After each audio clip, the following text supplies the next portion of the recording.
I'm going to wait another few minutes for students to join. In the meantime, if you guys can please post your student number in the chat section.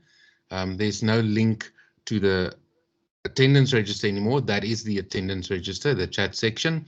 So please post your student number there. Much appreciated. I'll be with you guys in 3 to 4 minutes.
Good evening, everyone. I think we can start the session. Let's quickly get the beginning of the session notes behind us, and then we can continue with the question. As you guys have already, most of you know, there's a WhatsApp group for each of the modules that I'm the facilitator for. If you still want to be part of that group, you are welcome to send your module code and your name to that number, and I'll add you.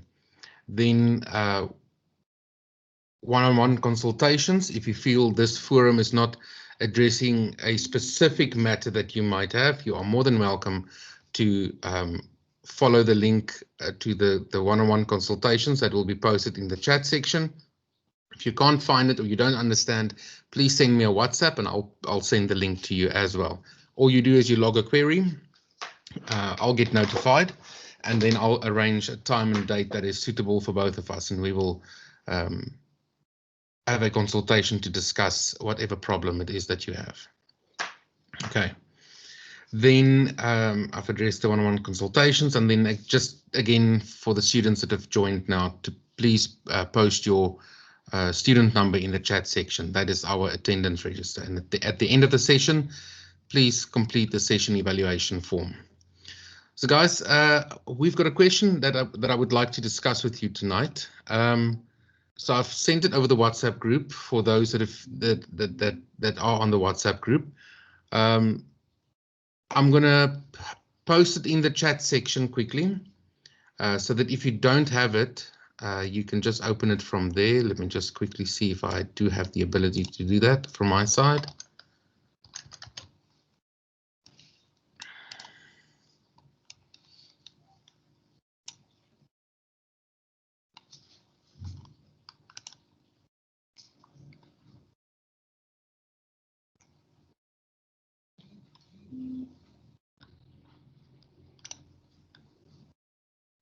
Okay, I've posted the question. It says sending, so it should be in the chat section, available in a few minutes.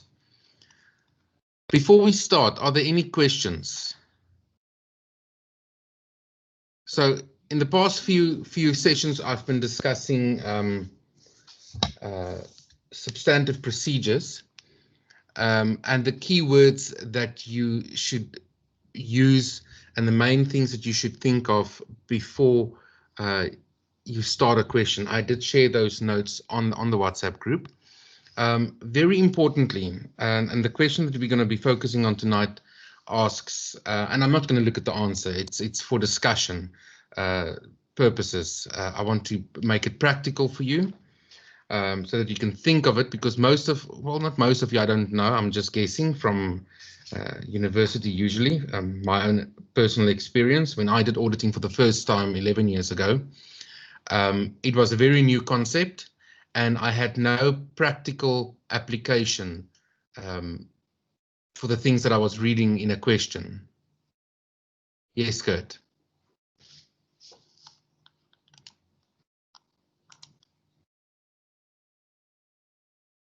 Kurt, you're muted.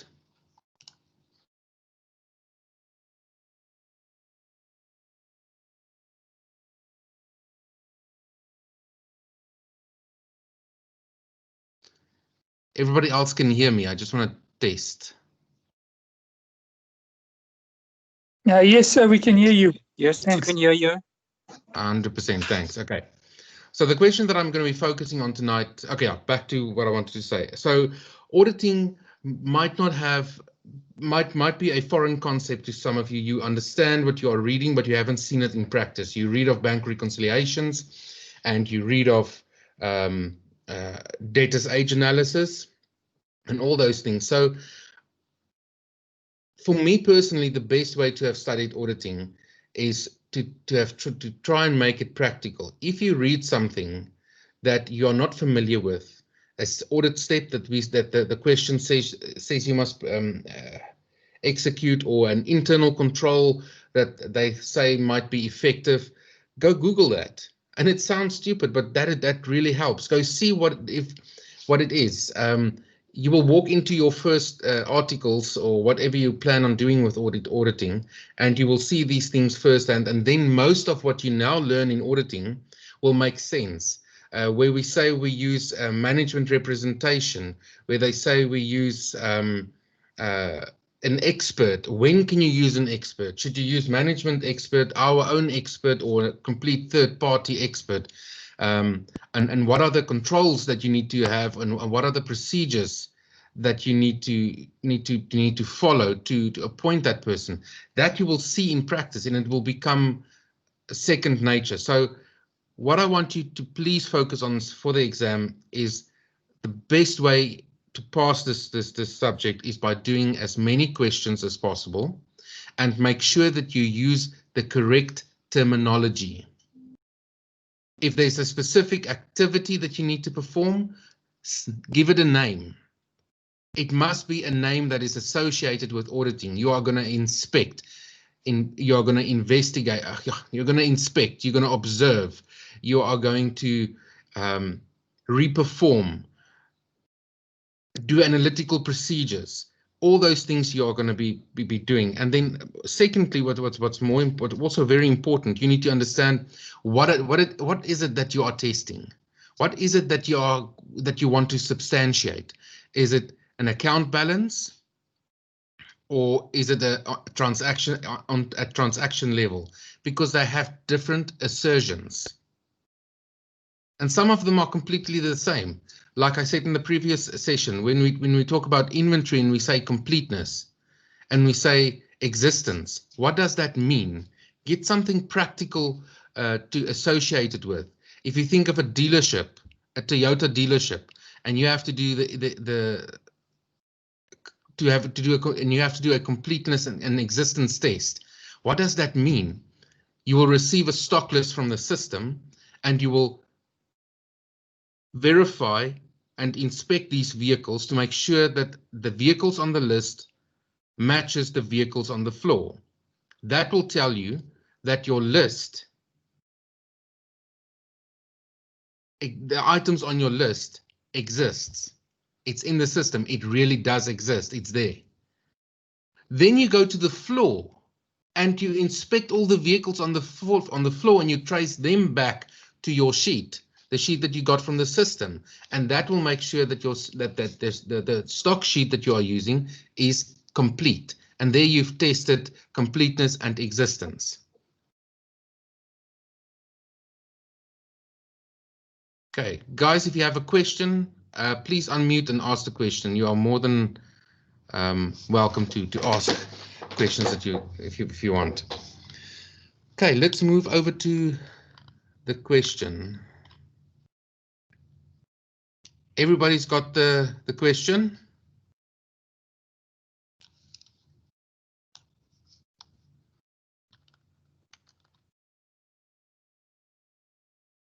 It's definitely not that one. Don't get a fright.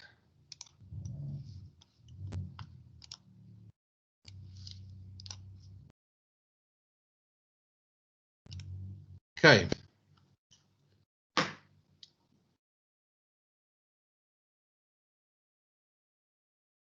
So let's quickly familiarize ourselves with what it is that you need to do in the exam, your exam techniques. So this question lands in front of you and you need to attempt it, because as with accounting, you see 35 marks and you see 42 minutes and you have no idea where to start and you just start reading. You always go to the required section first. Go familiarize yourself what it is that you must be on the lookout for. So let's quickly go to the required section of this question. So here they say, identify the controls. Identify the controls which you would expect to find in place at Paperweight Pty Limited to prevent the unauthorized downloading of bank statements via the internet. So they are very specific, and you must immediately take off your internal. You must immediately take off your auditing hat. You are now in the shoes of management, because they're asking you. You must identify the controls that you would want to see in place. They don't want you to test anything. You must identify the controls which you would expect to find in place at Paperweight for a specific purpose, to prevent unauthorized downloading of the bank statement via the internet. Okay, so again, if you haven't been in a specific situation where a company makes use of a business bank account, there's obviously going to be some controls that you will not be aware of until you start working, or until you start working in general or start working in a position where controls must be in place. So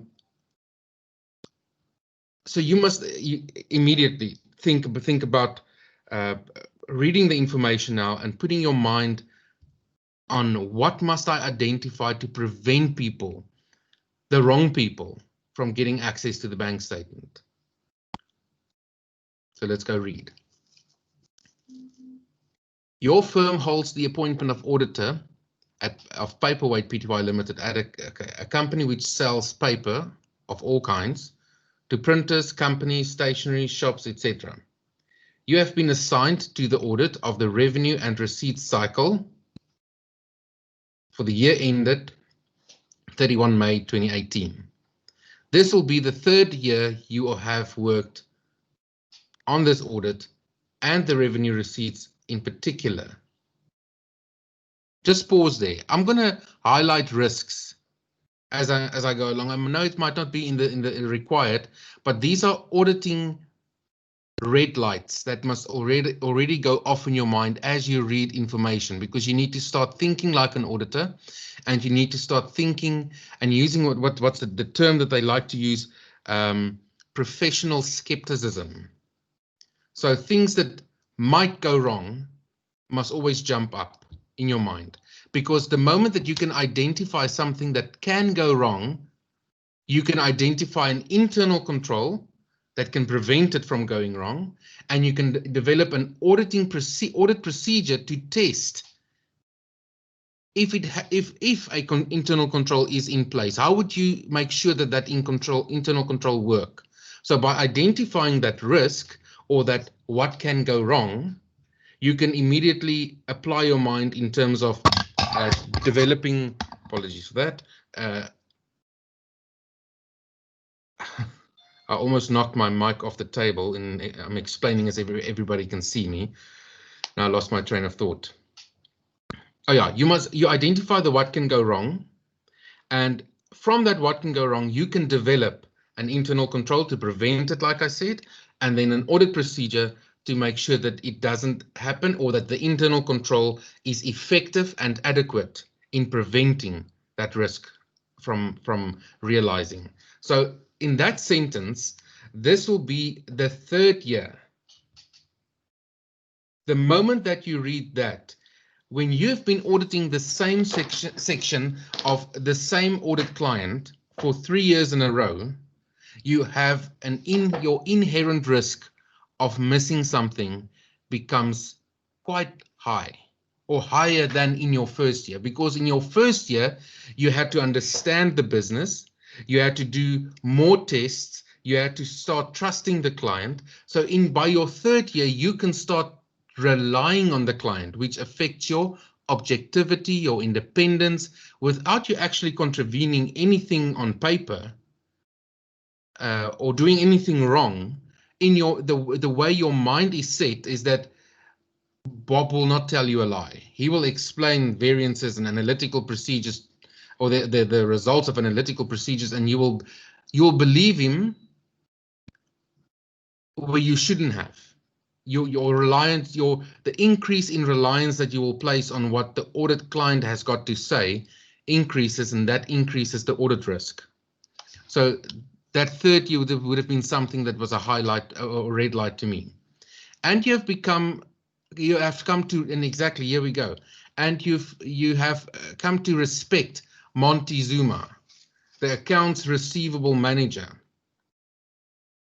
as well as the other financial staff, for their hard work, honesty, and competence. So there's a risk of placing too much reliance on what they've got to say, meaning management representations, explanations from management. One of the key words that I mentioned earlier that you must always think about: inquire from management. So you will see something that doesn't look right, or doesn't fit a trend that you've been noticing over the past 3 years, and you will go to Montezuma and you will ask, so what is up with this change in behavior of this specific receipt? Why is it different this year than the past 2 years? And because you have an increased appreciation for their hard work, their honesty, and their competence, you will believe, or you will more easily believe what Montezuma has got to say. So that's a risk there. All of the company's financial statements are computerized. Immediately in your mind, you must think of computer-assisted audit techniques. Interim audit work carried out during the year has confirmed that the systems are well designed and that they are operating effectively. The company has a large customer base. It does not export, sell exclusively to the local market, but on a national basis. So the moment that you hear national basis, think of geographical limitations. If you have to do stock counts and do verifications, it's all over the country. So if they ask you a audit planning question, that is something that must jump out. Although the company is financially sound with a strong customer base, competition in the market has become very fierce within the last 12 months. Paperweight, so competition, another risk. That will always be one of the risks that you identify, because the bigger the competition, the more pressure management will be under, and the more pressure that you add to a situation, the more easier it gets for people to what's the word I'm looking for? To make mistakes or fraud. Yeah, fraud is the word I'm looking for, Rian, but there's a word to validate fraud. Because remember, there's 3 pillars to fraud, and one of the pillars is you think it's reasonable, you deserve it. Pressure is one of the other legs, and opportunity. So the bigger the competition, added pressure, mistakes, and fraud. Paperweight Pty Limited has responded to this by improving its service, example, prompt delivery, frequent calls on customers, and by increasing customer credit limits. Another risk on liquidity. If you look at it from a financial point of view, remember, if you look at credit terms and you're an auditor, the more stringent credit terms, negative effect on sales. Not a lot of people will be able to purchase your product. The more liberal your credit limits or your credit policy, the bigger the risk for bad debts, or the bigger the risk for bad debts. So, and then it affects your liquidity, your ability to pay short-term expenses. So, extending payment terms, also risky. Current assets in the draft financial statements are as follows. So we are in 2018. So let's look at the movement in inventory. So inventory balance went up. Accounts receivable went up because of the extended credit limits, extended payment terms. So people were able to buy more because they have more time to pay it. Bank, that is a positive sign. Cash increased. The debtors master file consists of the following: the debtors account number, the name, the address and contact details, total amount owed, age of total amount owed, credit limit, credit terms, status of account. The company's software also has an inquiry facility which enables a user to print out a detailed account reflecting all the transactions with the debtor for the preceding 12 months. For a number of years, the company has set its allowance for bad debts at year end by applying the same percentage each year to the aged breakdown of the total amount owed by debtors. So there's the current 30 days, 60 days, 90 days. Once the allowance has been calculated, it is approved at the monthly directors meeting. In discussions with your manager at a planning meeting, you decided that to test the existence of debtors at year end. You would not obtain direct confirmation of balances from debtors by circularization, it's that time of the evening, or other means, but would adopt other procedures to test existence. So that's a red flag. Why would we have done that? Your firm has excellent audit software which you and your audit team are able to make use of. Included in your work papers from the prior year's audit is a list of Paperweight Pty Limited status and their balances at 31 May 2017 held on a memory stick. Sorry, sir. What was the previous risk that you said is risky? Sorry, what was that point? Oh, so on why we decided not to circulate. Okay. Okay, thanks. Yeah. Thanks so much. Okay. 100%. Because you must remember, if you circulate, there's two types of confirmations that you can get. You can get a positive confirmation or a negative confirmation. A positive confirmation is you ask your debtors to please confirm whether the amount is accurate or not. So they must keep correspondence in either way. Yeah, with you personally. Yes. Negative confirmation is only to confirm if it's not right.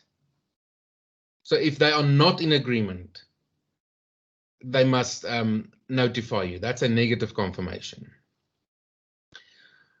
Okay, so there I've highlighted something that is obviously of concern. It says that your firm has excellent audit software which you and your audit team are able to make use of. Included in your working papers from the prior year's audit is a list of Paperweight Limited's debtors and their balances. In other words, their clients. And you keep that on a memory stick. So that's also something that you should highlight. You never do that. That is absolutely, completely wrong. Client data is not kept on a memory stick and it doesn't leave the premises if it is. So we have other ways of storing client data. During October 2017, Marcel Roux, the financial director of Paperweight Pty Limited, decided that the company should connect to its bank, Stanwest Bank, via the internet to enable it to obtain up to the minute information about its bank account, download bank statements, and make electronic funds transfers. The major reason for this decision was that Paperweight Pty Limited had requested its debtors to pay their accounts by making payments directly into Paperweight Pty Limited's bank account and not to send checks through the post. In late October, Stanwest Bank installed the necessary software onto Paperweight Pty Limited's local area network. This menu-driven software is used with success by many of the bank's clients. Okay, 100%. So the question asked us, what internal controls would we have implemented to prevent that unauthorized people download our bank statement? So there are a few things that you need to take into account. Firstly, you need to decide who do you want to have access to the bank account? Who should see the bank account? So there must be a list that was decided upon by the financial director. And that list should have been given to Stanwest Bank to put into the system. And then we needed to test if we can rely on the system. So only a limited number of users. And then their access rights or their rights as users. Do they have read right? Can they only read the bank statement? Can they make changes on the bank? What are their status? Then we look at access controls. How do we access the bank statement? Is it only with a username or password, or can we use one of these encrypted the secure login. You get these, they almost look like a memory stick, and then they have a number that changes constantly. And these days you get them on your phone where there's a number that changes constantly. And only the people with that, say for instance, NetBank or APSA dongle can actually log into the bank. That's an additional login requirement in addition to your password and your username. So you have to think about those things. So they have already mentioned about 4 or 5 items. Are there anything else that anyone else can think of that we can add there? See, I deliberately do not want to go through the answer. I want us to think together and then discuss it. A room where the client or where the customers or actually the staff, the audit staff or whoever goes to access the bank statements, which are then on the computers as data. So they would have a sign-in book who goes into the room at what time and has access to the computers and then logs out and then signs the register or the login book. You'll also have firewalls, which prevents hackers from outside to hack the software program to have access to the bank statements. 100%. That's quite a few. Devinson, I'm going to discuss. I'm going to get back to all these answers. Devinson. Okay, so then a virus program as well, which is secure. 100%. Devinson.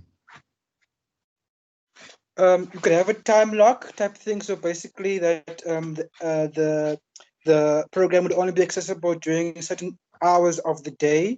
So probably on work hours 9 to 5, and then it would lock out any person who is in the who is logged in, whether they're authorized or not. Brilliant. And I forgot what was my second one, but that was the other one I have right now. Yeah. Well, that's a very good one, Devinson. I'm glad you forgot the other ones. Now someone else can maybe get it, because that was a very good one. Audrey. Okay. Okay. Yes. What I would have thought was each user get their own password, login and password. So whenever somebody logs in, they know who is the person that logged in. So everybody have their own unique login details. 100%. That's definitely a very good control. I remember the other one. I'm not sure who was next. It was either Pumlani. Was it you? Pumlani. Yes. Okay, I think we must have people that are authorized to access the bank by way of having bank confirmation letters. As auditors, we can register with the bank and verify who are there, who are authorized to be part of the bank. And those are the people who can access the bank statements, who can authorize payments. 100%. We must just be careful there, Pumlani. That's nothing wrong with that answer. Just be very careful. And I deliberately picked this first part A to do part A first, because when you're in a question, and that is something I remember clearly from when I was at varsity. It's easy to get not confused, but it's easy to merge an internal control and an audit procedure together. You forget that the question actually asked for internal controls, and then you want to you actually start asking for internal controls. So to get back to your point, your answer is 100%.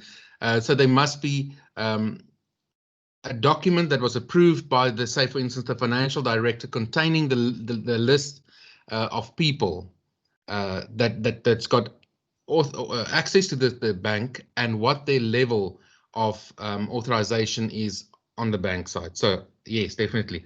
Then I see your hand was up, Keenan. Yes. From my side, I would say that limiting access rights to each user. For example, accountant will need to approve any transactions that go through before they actually take place from the bank account. So, for example, the debtors clerk can only load payments, but then from the authorization side, that will depend on the most senior person who is the accountant. Keenan, I can confirm that is actually how it's happening. That is a very good internal control. The same person that loads the payment is not the person who approves the payment, and the person who approves the payment is also not the person who releases the payment. There must be sound segregation of duties in place. Keenan, Kurt, I saw your hand go up as well. And then Devinson, I'll get back to you.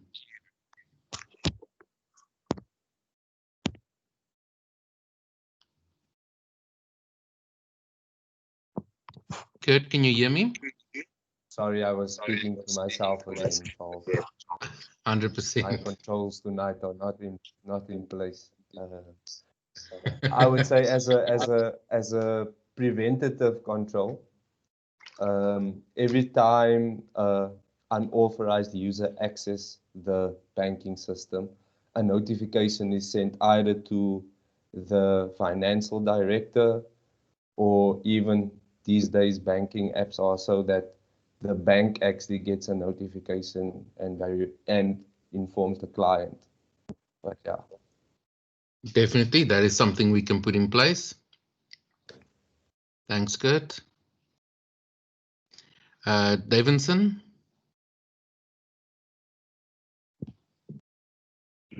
I wanted to say something about it was linked to Kurt's idea about like when you know CCTV cameras are normally the information accessed or the information recorded on those CCTV cameras is done offshore, so it prevents hacking. So the same with the same way, if anything should happen, it's not on the network of the company, it's on a third party, so that way it prevents hacking. Should the company be hacked, also the information stored or utilized through the program will be safe. So yeah, Devinson, yes, that's definitely a control.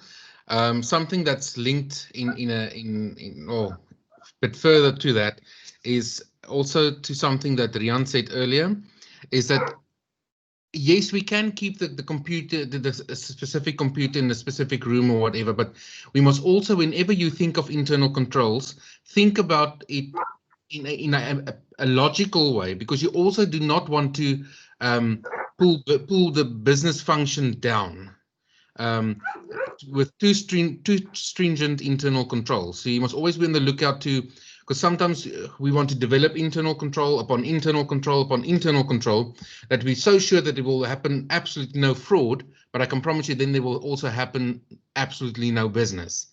So there must be a very clear line between what is too much and what is too little, and the key word there is effective and adequate internal controls. So I would say limit the number of computers, workstations that can log into the bank. In other words, only certain terminals can gain access to the bank. Kurt, did you have your hand up? It's Rian, sir. Can I say something? Yes, Rian. Yes, so you'll have the financial director and also the IT director. And the financial director will give him the names of the approved customers or the clients who will be working on the server, accessing the information, and they can each receive a dongle with like you said, the certain password changes every few minutes, and they have to log in. So when the system is inactive, it throws them out, and they have to log in again with a new password. I know there was a case when I was at UOFS it was about 9-10 years ago, where they hacked the ABSA Bank, and they contacted the fraud division of the police within a few minutes, they shut down the internet for 24 hours straight, very fast, within few minutes. Sure. And that caused them to work on the Absa bank system, and they prevented the hackers from getting to the core of the mainframe. So they had access to the top guys of the police, and they stopped the internet. They closed it for 24 hours, and they stopped this hacking. Oh, that's a very nice story. Sure. So security is definitely very important, and sound internal controls. Evanson, your hand is still up. Do you have a question, or do you want to make another addition? And Kurt, I also saw your mic going on. Sorry, I forgot to put my hand down. No problem. Charles. Yes, Kurt.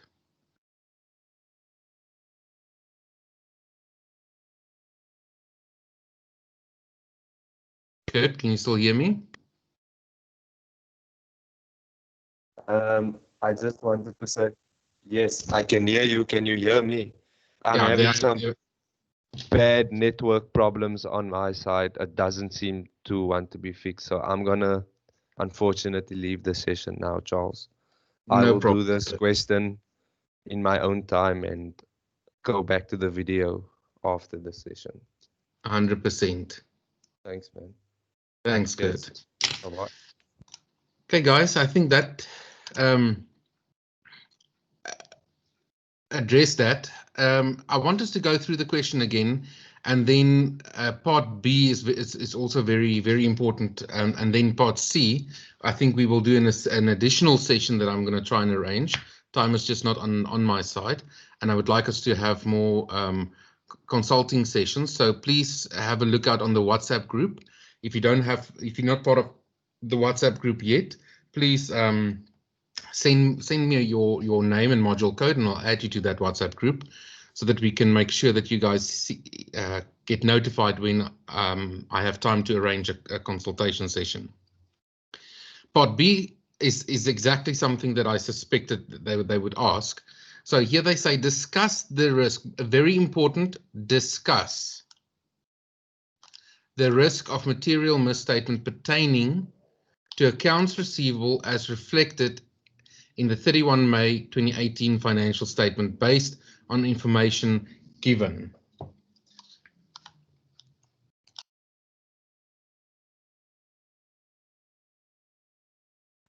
So let's go back to the beginning of the question. So one of the risks that immediately popped out for me, and that you'll obviously have to discuss in a way that you explain why it's a risk. Exam technique, make sure that you don't over-explain. Don't get carried away, because it still only counts 1 mark, whether you write an entire paragraph or just the core of what you want to say. So make sure your answer is very effective. So plan your answer. So the first thing that there is a problem here is this. You say you have been assigned to the audit of the revenue and receipt cycle for the year ended 31 May 2018, and this will be the 3rd year you have worked on this audit and revenue and receipt cycle. So like I said, the light should already go off. And they say you have come to respect Montezuma, the accounts receivable manager, as well as the other financial staff for their hard work, honesty, and competence. In other words, you have brought in sentimental arguments for why you trust them. Okay. There might be a risk of objectivity, and there might be a risk that you interpret management's responses, management's feedback, and what's that right word? Management representation more leniently than you would have in your 1st year. In other words, there might be a lack of professional skepticism. So that's one problem. So there's a risk. Then all of the company's financial systems are computerized. Interim audit work, we already read that. I'm happy with that. Then the company has a large customer base. It does not export, sell exclusively to the local market, but on a national basis. So, but sells exclusively into local market and on a national basis. There you can say there might be a risk in consolidating. What is the system in place to make sure that the way we sell, do we have various stores located across South Africa nationally? And how do we consolidate the sales of the various stores? So that can be something that you mention. And then although the company is financially sound with a strong customer base, competition in the market has become very fierce within the last 12 months. Paperweight Pty Limited has responded to this by improving its services. So here's something key that I know our time is almost running out, but something key that I read earlier that I just want to bring under your attention. They say here that they've relaxed the credit terms, both the limits and extending payment terms. So something that you must think of in your answer here is that if you go to accounts receivable, you must remember that balance of accounts receivable is after your provision for doubtful debts has been taken into account. Remember, the amount that is displayed on the face of your financial statements relating to accounts receivable is net of the provision for doubtful debts. And here they explain, they say, for a number of years, the company has set its allowances for bad debts at year end by applying the same percentages each year.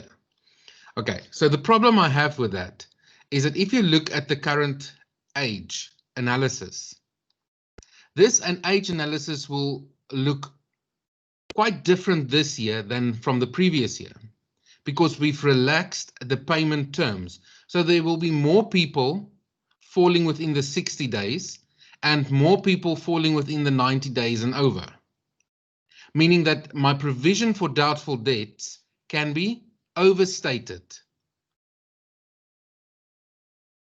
Does that make sense to everyone?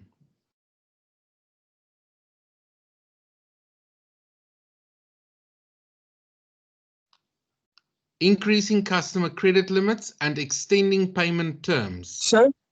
So Yes. can the provision be manipulated by management?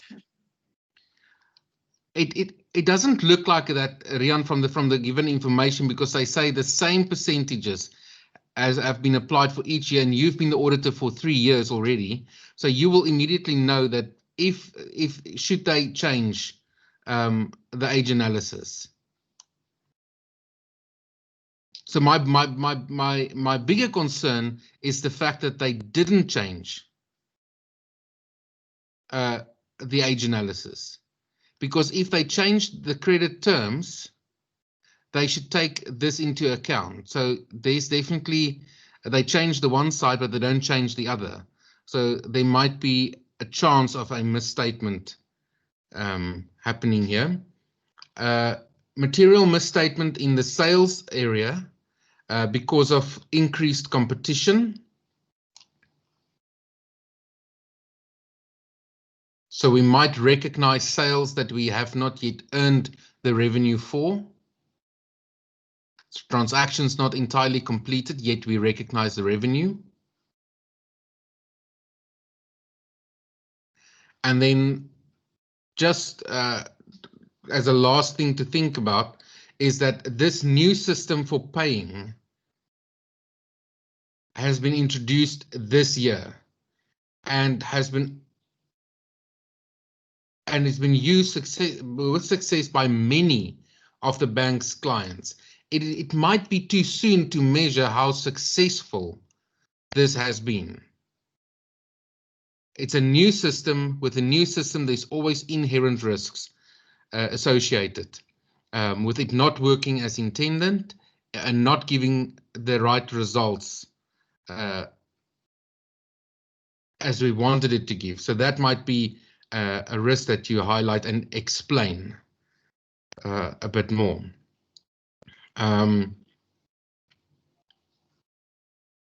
So I think that is, from a risk point of view, just a few items that I wanted to address. It doesn't really talk to material misstatement, but in terms of conduct, the held on a memory stick is a big problem for me. Keenan. Yes. Earlier on, you mentioned when we do identify the controls, we need to think in a management perspective. But with the material misstatements, do we switch from management to more of an internal auditor? Just to differentiate between the two questions. Brilliant question, Keenan. Part A, definitely, you need to think as management. What would I do? You need to put yourself in their shoes. But from identifying a material misstatement, you as the auditor need to look at an account and objectively decide with the given information what can go wrong. So as you read this sentence, you need, for instance, if you read there, decided that the company could connect to its bank via the internet to enable and obtain up-to-the-minute information. That sounds like a lot of bank activity. You're logging, a lot of people are going to be logging in quite a lot to check if payment has been received. What is, if you read that, what can go wrong? So that's how your mind must now be as an auditor. What can go wrong with that? I'm just putting it out there. So yes, that's how you need to read it. The moment that you identify material misstatements, you are back in the auditor seat. Okay, thank you.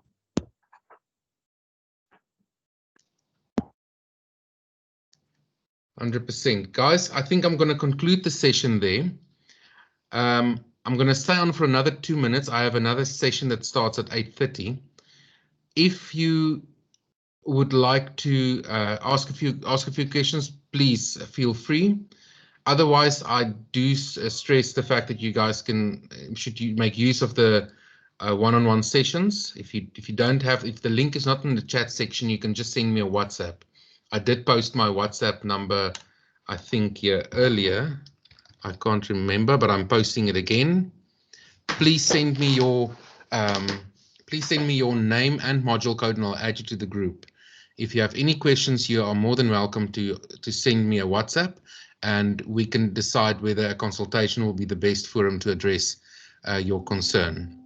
Then I would like you guys to please complete, thanks Adele. Adele has posted the link to the one-on-one consultations. And then I would appreciate it if you guys can please complete the evaluation form for the session as well. And then I'm going to mute for another 2 minutes. If you guys have got any questions, please let me know. Just unmute and ask. So the solution for this, you put in the groups, in the WhatsApp group, please. I will put it in the WhatsApp group probably early tomorrow morning. Thanks so much. And Adele, you've got my student number already. I gave it to you at other sessions. Yes, Rian, I do. Thanks. I do. Bye, dankie, Adele. Okay, Rian. Okay.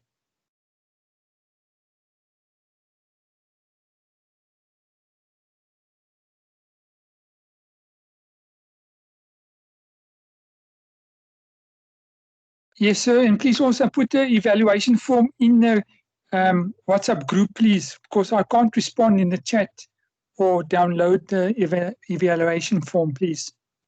I'll do that, Rin. I'll see if I can do that. I appreciate it. Thanks so much, sir. Okay, I've just posted the evaluation form as well, guys. Oh, thanks so much, Adele. Hi, Charles. Is it maybe possible to let us know which different topics are like more likely to usually be focused on in the exam? Audrey, to respond to Audrey, to respond to that question, I'm always a bit skeptic to spot because you never know what they will ask. However, the scope for auditing is quite limited if you look at the index of your study guide. So what I always recommend, especially to the accounting students, if they want to follow that route, if they've got limited time and they can't focus on everything they want, although I'll never advise it. If you want to follow that route, you can always collect as many past exam papers as you can get, and just go read the required sections. Don't read the content. Just read the required sections and get a feel for what it is that is that people like to ask. But I mean, it's not about that. It's internal controls are very important for their own specific reason, because you need to be able to differentiate between internal controls and audit procedures. That's why in this question they are in this question, both of them. So the three of those is very important: internal audit, internal controls, identify risks, and plan audit procedures.